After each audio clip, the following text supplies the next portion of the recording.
Bonjour à vous, bienvenue à l'école de guérison divine. Et aujourd'hui, le message d'aujourd'hui, c'est la manifestation du don de guérison. La manifestation du don de guérison. Vous comprenez? Nous allons lire 1 Corinthiens, chapitre 12, versets 7 à 9. Or, à chacun la manifestation de l'Esprit est donnée pour l'utilité commune. En effet, à l'un est donné par l'Esprit une parole de sagesse, à un autre une parole de connaissance, selon le même Esprit, à un autre la foi, par le même Esprit, à un autre le don des guérisons, par le même Esprit. Alléluia, Amen. Ce passage biblique est très intéressant parce qu'il nous montre l'un des moyens par lequel Dieu guérit. Dieu guérit de plusieurs manières, vous comprenez? Il y a plusieurs façons par lesquelles Dieu guérit. Et l'un des moyens par lesquels Dieu guérit les gens, c'est à travers ce qu'on appelle le don de guérison.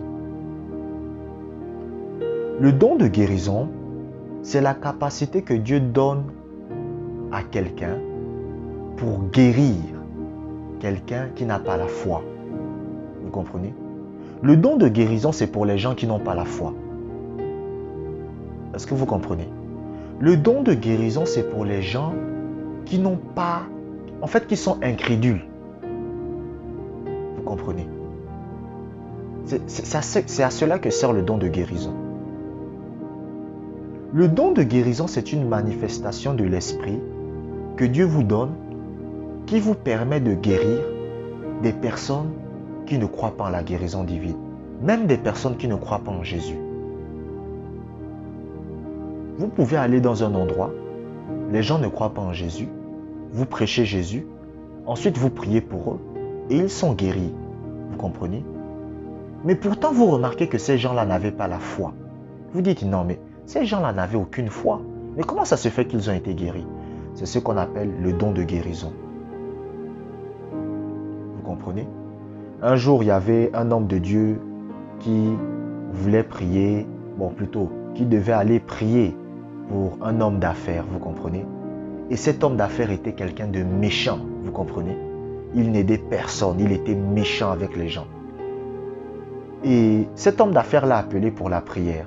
Lorsque cet homme d'affaires est tombé gravement malade, il a dit, pasteur, j'aimerais que vous priez pour moi.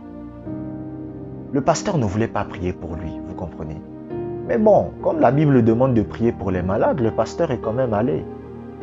Et lorsque le pasteur arrive, le pasteur ne voulait même pas prier pour cet homme d'affaires-là, parce que pour lui, cet homme d'affaires-là, c'était un homme méchant. Vous comprenez? Mais il a quand même prié pour lui. Et devinez quoi? Cet homme d'affaires a été guéri instantanément. Pouf, il a été guéri.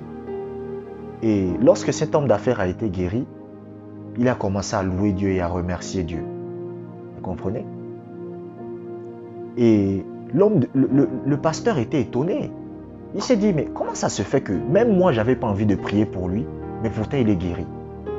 C'est ce qu'on appelle le don de guérison. C'est-à-dire que c'est une manifestation de l'Esprit. C'est-à-dire le Saint-Esprit se manifeste à travers vous et vous commencez... En fait, il guérit une personne indépendamment de sa foi. Et en général, c'est pour les incrédules.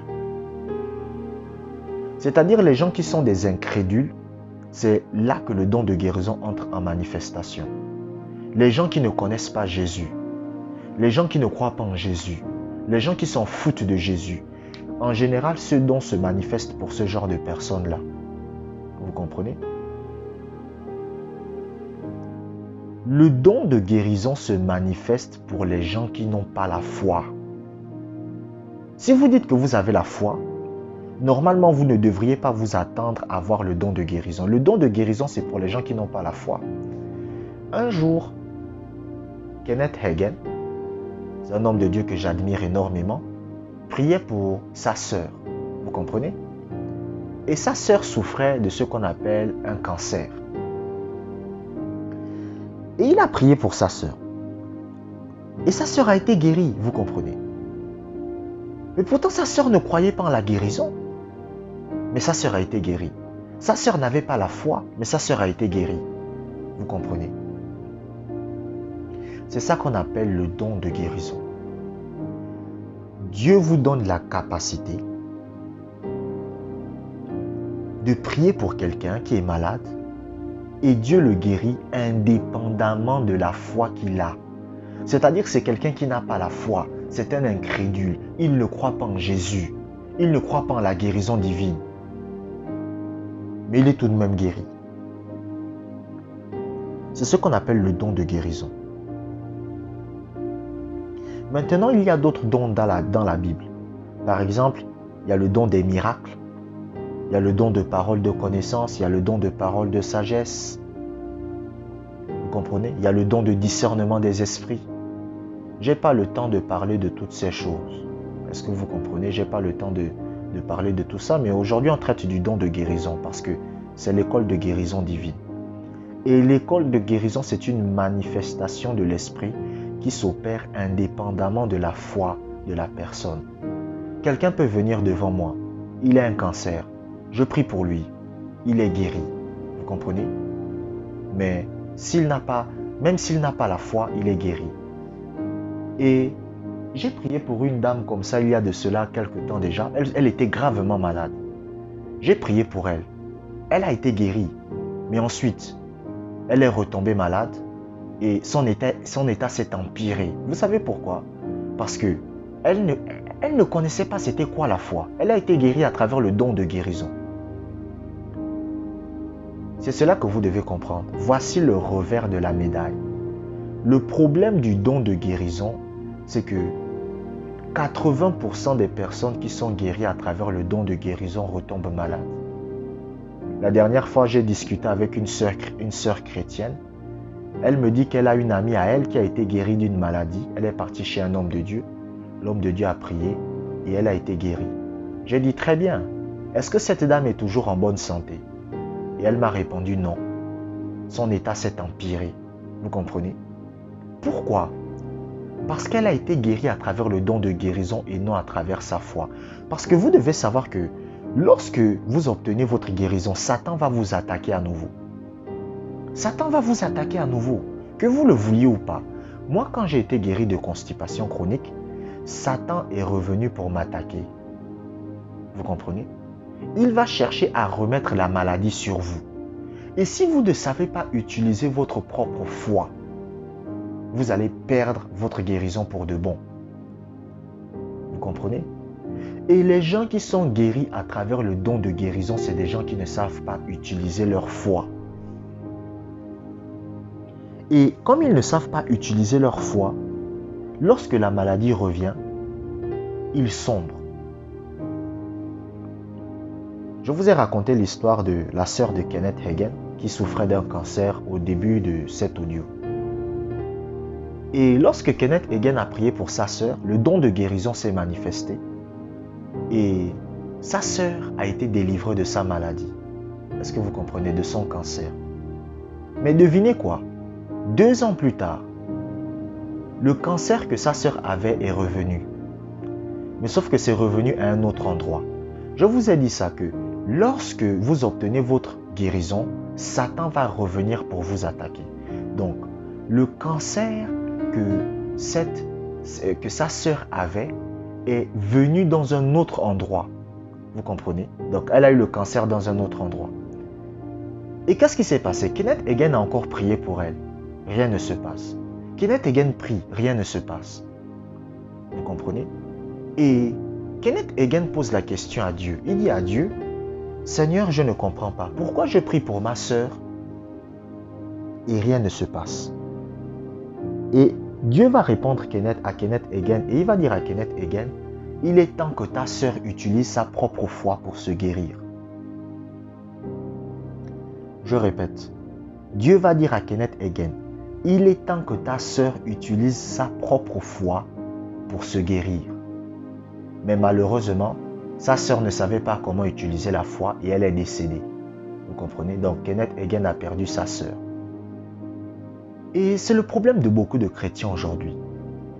Vous devez apprendre à utiliser votre foi pour obtenir votre guérison. Les gens qui sont guéris à travers le don de guérison, dans 80% des cas, perdent leur guérison. Les personnes qui ont fait des campagnes d'évangélisation, qui ont été guéries dans les campagnes d'évangélisation et les croisades, à travers le don de guérison, dans 80% des cas retombent malades. C'est pas dans tous les cas. C'est pas dans tous les cas. Mais dans 80% des cas, ces personnes-là retombent malades. Il y a une dame pour qui j'ai prié, qui était gravement malade. Et elle a été guérie. Bon, elle était en train d'être restaurée, vous comprenez? Elle était déjà guérie, elle était restaurée, elle se sentait bien. Mais qu'est-ce qui s'est passé? Satan l'a attaquée à nouveau avec la même maladie, vous comprenez? Avec la même maladie. Et comme elle ne savait pas utiliser sa foi pour se guérir elle-même, qu'est-ce qui s'est passé? Elle a perdu sa guérison. Et cela a été une fin tragique pour elle. Vous comprenez? Vous devez apprendre à utiliser votre propre foi. Les gens qui sont guéris à travers le don de guérison, dans 80% des cas, perdent leur guérison. Pourquoi ils perdent leur guérison, me direz-vous? Mais tout simplement parce qu'ils ne savent pas comment utiliser leur foi. Écoutez, être guéri à travers le don de guérison, c'est comme quelqu'un qui vous donne du poisson. C'est comme quelqu'un qui vous donne du poisson. Est-ce que vous comprenez? Si quelqu'un vous donne du poisson et que vous-même vous ne savez pas comment pêcher, vous dépendrez toujours de cette personne-là. Vous comprenez? Si vous avez été guéri à travers le don de guérison d'un homme de Dieu, vous comprenez? Et que vous n'avez pas été guéri à travers votre propre foi, vous allez toujours dépendre de cette personne. Vous comprenez? C'est ça le poisson. Il y a des chrétiens qui savent comment pêcher et il y a des chrétiens qui aiment qu'on leur donne le poisson. Le poisson, c'est quoi? C'est la guérison. Lorsque vous recevez la guérison à travers le don de guérison, on vous donne du poisson. Mais le jour où vous aurez faim, comment vous faites? Le jour où vous aurez faim, comment vous faites? Alors que si je vous apprends à pêcher, vous comprenez? Si je vous apprends à utiliser votre propre foi pour vous guérir vous-même, vous n'aurez plus besoin de moi. Vous comprenez? Vous n'aurez plus besoin de moi. Vous comprenez? Vous ne dépendrez plus de moi. C'est-à-dire vous-même, vous serez capable de guérir votre corps chaque fois qu'une maladie attaquera votre corps. Écoutez, moi je n'ai pas besoin d'aller voir... Bon, c'est pas de la vantardise, hein, et je ne dis pas que les gens qui le font sont des mauvais chrétiens. Mais avec sincérité, je n'ai pas besoin d'assister à une école de guérison. Vous savez pourquoi? Je n'ai pas besoin d'aller voir un grand homme de Dieu pour qu'il prie pour ma guérison. Vous savez pourquoi? Parce que je sais comment utiliser ma propre foi pour être guéri. Et vous devez aussi apprendre à utiliser votre propre foi pour être guéri. Et beaucoup de chrétiens ne savent pas utiliser leur propre foi. Beaucoup de chrétiens veulent seulement être guéris à travers le don de guérison. Mais ils ne savent pas que lorsque vous êtes guéri à travers le don de guérison, il y a 80% de chances que vous perdiez cette guérison-là. 80% de chances. La majorité des personnes que je connais qui ont été guéries à travers le don de guérison finissent toujours par perdre cette guérison. Et il y a de cela 2 ou 3 ans, il y a un homme de Dieu puissamment, un puissant homme de Dieu qui est venu prier pour des gens que je connais personnellement, qui étaient malades. Cette personne est venue, cette personne a prié pour eux et ils ont été guéris instantanément. Mais devinez quoi? Toutes ces personnes qui ont été guéries par le don de guérison, aujourd'hui sont retombées malades. Leur maladie est revenue. Pourquoi? Parce qu'ils n'ont pas été guéris à travers leur foi. Le don de guérison va vous guérir, mais ce sera temporaire.